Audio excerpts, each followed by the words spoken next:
You drive on this road every day, but do you know why it exists? Beneath the asphalt lies a hidden story, a story of fear, power, and preparation for a war that never came. 48,000 miles of steel and concrete connect every state and city, built not just for travel, but for survival.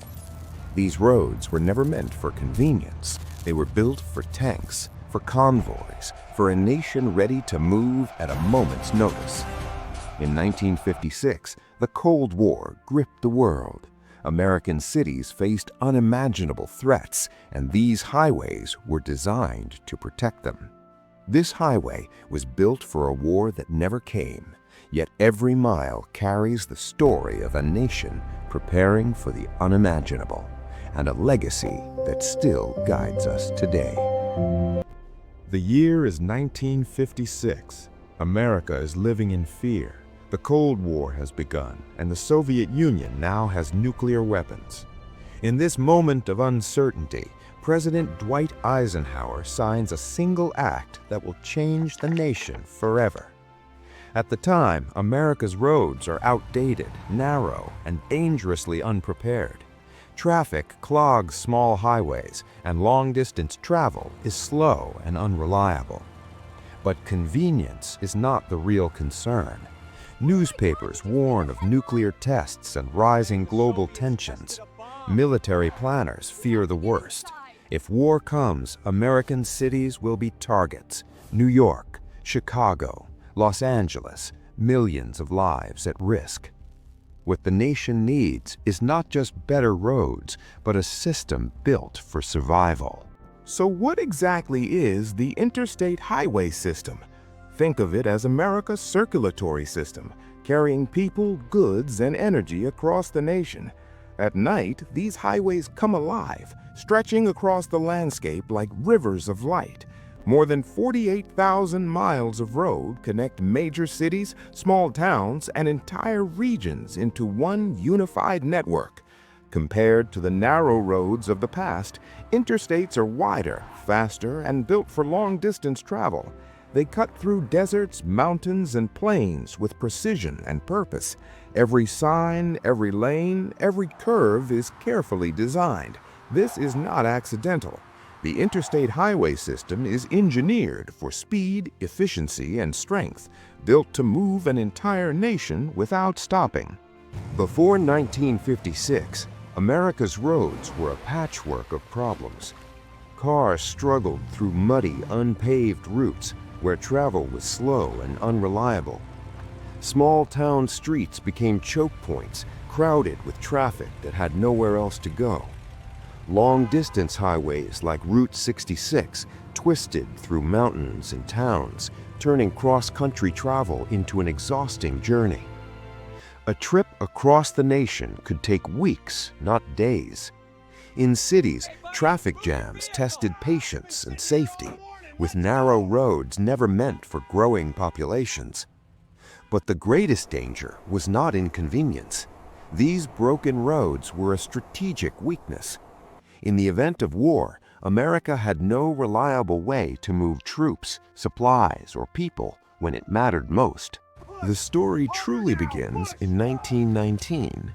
A young Army officer named Dwight D. Eisenhower joins a military convoy tasked with crossing America from Washington, D.C. to San Francisco. What should have taken weeks quickly turns into a nightmare. Trucks crawl through mud, roads collapse, and vehicles break down constantly. Soldiers are forced to push heavy trucks, repair wheels by hand, and cross fragile wooden bridges. The convoy moves painfully slow. Day after day passes as the journey stretches across the country. By the time it ends, 62 days have gone by. For Eisenhower, the lesson is clear. America's roads are not ready for modern warfare. This experience leaves a lasting mark, one that will shape his decisions decades later. During World War II, Eisenhower encounters something that changes his thinking forever. In Germany, he sees the Autobahn, a highway system unlike anything in America. Wide, smooth, and built for speed, these roads allow vehicles to move quickly across long distances. But the Autobahn is more than modern infrastructure. It is a military weapon. German tanks and convoys travel rapidly, maintaining supply lines and battlefield control. Eisenhower studies these highways closely, comparing them to America's narrow, outdated roads. The difference is undeniable. He realizes that modern warfare depends on modern roads. Highways are not just for travel, they are essential for military speed, coordination, and dominance. By the 1950s, the threat facing America had changed. The Soviet Union now had nuclear weapons, and the danger was unlike anything before. A single explosion could destroy an entire city in seconds. Fear entered everyday life. Children practiced drills in schools. Families watched warning films, and sirens became part of the national soundscape. Military planners mapped enemy routes, tracing paths from the Soviet Union straight toward American cities. Ordinary citizens built fallout shelters in their backyards, preparing for the unthinkable. Government posters warned what to do in case of attack.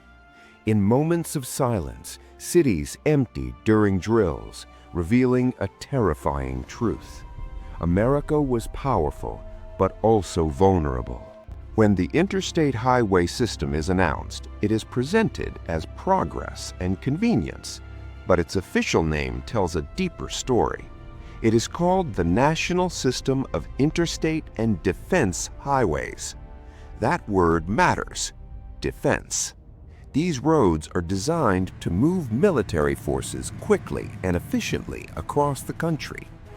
Tanks, trucks, and heavy equipment travel on newly built interstates, tested for strength and reliability.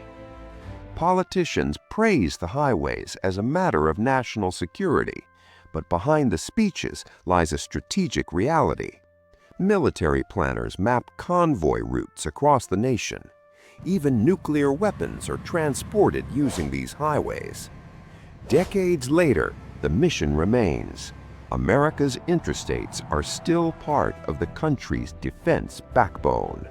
America's interstates are not ordinary roads. The lanes are wider, smoother, and engineered for control at high speeds. These highways are built to carry extreme weight, including heavy military trucks and armored vehicles. Overpasses rise higher than standard bridges, allowing large equipment to move without restriction. Long stretches of road are designed unusually straight, cutting across open land with near-perfect alignment. Every detail is intentional. Wide shoulders, strong medians, and gentle curves are carefully planned for safety, speed, and precision. And these design choices raise an intriguing question. Were these highways built only for traffic, or for something more? One of the most popular beliefs is that America's highways were secretly designed as emergency runways for fighter jets. The idea looks convincing, and the visuals feel dramatic, but the truth tells a different story. Official records from the Federal Highway Administration clearly state that interstates were never required to function as airstrips. When compared side by side, the difference is obvious. Real military runways are longer, reinforced differently, and built for precise aircraft control. Highways were never meant for planes. Their real strength lies on the ground. These roads were engineered to move troops, tanks, supplies, and entire convoys quickly across the nation when it mattered most. The war these highways were built for never came. In 1989, the Berlin Wall fell, and the world watched a divided Europe begin to heal. Just 2 years later, the Soviet Union collapsed, bringing the Cold War to a quiet end. The constant fear of nuclear conflict slowly faded as global tensions cooled. Roads once designed for emergency evacuations and military convoys became part of everyday life. Tanks and troop movements were replaced by commuters, travelers, and families heading home. What remained was a vast network stretching across the nation, no longer waiting for war, but carrying millions of ordinary journeys every single day. Today, these highways are no longer waiting for war, but they remain vital to everyday life. Millions of vehicles move across the interstate system each day, carrying people, goods, and the backbone of the American economy. Trillions of dollars in freight and millions of jobs depend on these roads. Yet time has taken its toll, with aging pavement and crumbling bridges revealing the cost of decades of constant use. Across the country, crews work to repair, rebuild, and modernize what was once a Cold War necessity.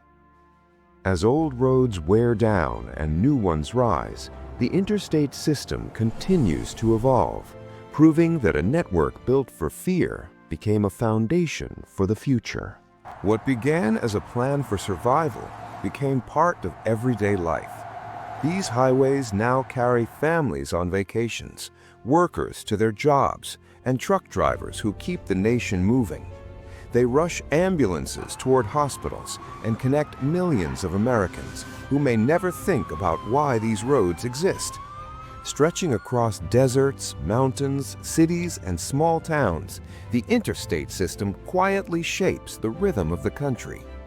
Built for a war that never came, it instead became a symbol of connection, resilience, and shared purpose, linking a nation not through fear, but through the simple act of moving forward together.